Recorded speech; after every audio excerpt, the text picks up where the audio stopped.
Main आज हमने यहाँ मीटिंग की है, तो हमने लोगों को एक तो जिम्मेवारी दी कि रैली करनी है तो कैसे कितने बजे यहाँ से निकलना है। यहाँ से हम 10 बजे यहाँ पे इकट्ठे हो रहे हैं सभी, और यहाँ से हम 10 बजे इकट्ठे होकर दाढ़ी मेला रोड में 11 बजे पहुँच रहे हैं।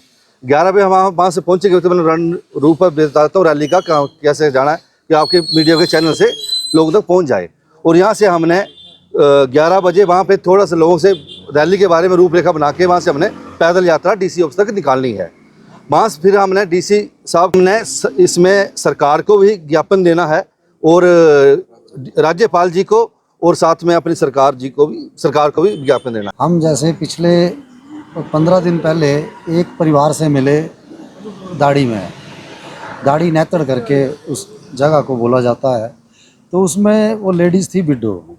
तो उसने मुझे बताया कि हम दिहाड़ीदार हैं और मेरे पास कहीं भी 5 मरले भी और अतिरिक्त भूमि नहीं है, इस भूमि के अतिरिक्त और कोई भूमि नहीं है, और मेरी 2 लड़कियां हैं, घर वाले की डेथ हो चुकी है। तो आप बोलती कि आप बताओ कि अगर ऐसा हो जाता है, मेरा घर उजड़ जाता है, तो मैं कैसे बनाऊंगी घर।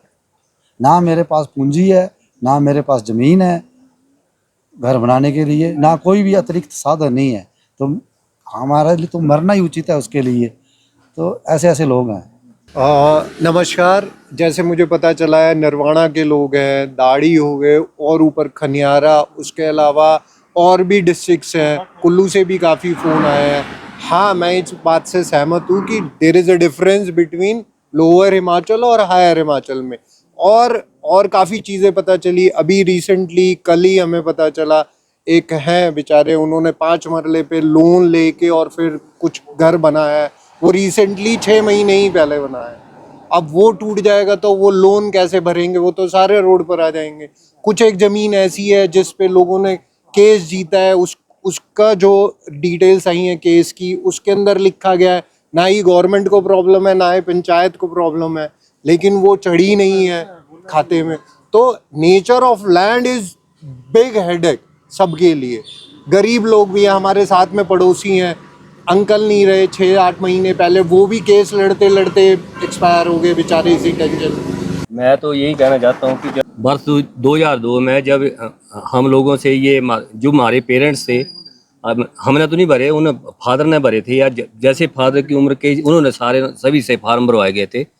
उस वक्त लोगों से यही मतलब लोगों को यही उम्मीद थी सरकार से कि ये सारे हमारे जो कब्जे हैं वो नियमित हो जाएंगे।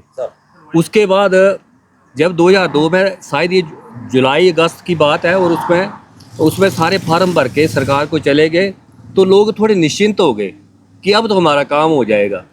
लेकिन और इसके साथ साथ उन्होंने अपने और भी थोड़ी कंस्ट्रक्शन कर दी, थोड़ी थी तो 2 कमरे और जोड़ दिए। तो ऐसा है कि मतलब ऐसा नहीं है कि सरकार को पता नहीं है। सरकार उस वक्त आती रही जाती रही, बारी बारी दोनों सरकारें आती रही जाती रही, लेकिन इसको इतना सीरियसली नहीं लिया। तो अब मैं तो सरकार से ये दरख्वास्त करता हूँ कि जो हो गया, पर अब इतना बड़ा फैसला आ गया जो लाखों लोग मतलब जो सड़क पे चले जाएंगे, तो मैं यही चाहता हूँ कि मतलब सरकार अब इसमें अपना हमें मतलब योगदान दे और इस चीज़ को बड़े सीरियसली देखे, ताकि लोग बेघर ना हो। लोग बहुत ज़्यादा बेरोजगार हो जाएंगे, क्योंकि लोग सभी सड़क पे आ जाएंगे। लोगों के पास से रोजगार रोजी रोटी का काम कर रहे हैं लोग, थोड़ा बहुत जो कमा रहे हैं, अगर वो इस तरह का धंधा टूट जाएगा तो वो कहाँ जाएंगे। बहुत दुकानें हैं, बहुत ज़्यादा काम ऐसे लोगों ने खोले रोड साइड पे, तो अगर ये सब निकल जाएगा तो लोग बेकार हो जाएंगे, उनके रोजी रोटी की मुश्किल हो जाएगी। ऐसा है। मेन रैली हो रही है हमारे मालिकाना हक के लिए। मेरा घर, हम इसका स्लोगन दिया है मेरा घर मेरा हक। और ये रैली जो हो रही है वो धर्मशाला से हम चिंगारी निकाल रहे हैं पूरे हिमाचल के लिए, यहाँ से लोग। और ये रैली हो रही है बिना राजनीतिक दल से, इसमें सभी दलों का निमंत्रित है, लेकिन बिना राजनीतिक दल से, बिना झंडे से। और ये राजनीति हम धर्मशाला से या डगवार से हमने शुरू किया था स्टार्टिंग में, अब इसमें हमने पूरे धर्मशाला से आह्वान किया हुआ है कि इस रैली में आएँ। इतना तो मैं करीबी से नहीं बता सकता, क्योंकि इसमें काफ़ी लोग प्रभावित हैं, और इसमें हमने सामाजिक लोगों को भी बोला है वो भी साथ दें। तो इसमें कम से कम मेरा जो मानना है 2 या 3 हज़ार से लेकर कम 10 हज़ार भी हो सकता है, 4 हज़ार भी हो सकता है, लेकिन आंकड़ा कम से कम 2 हज़ार प्लस ही रहेगा।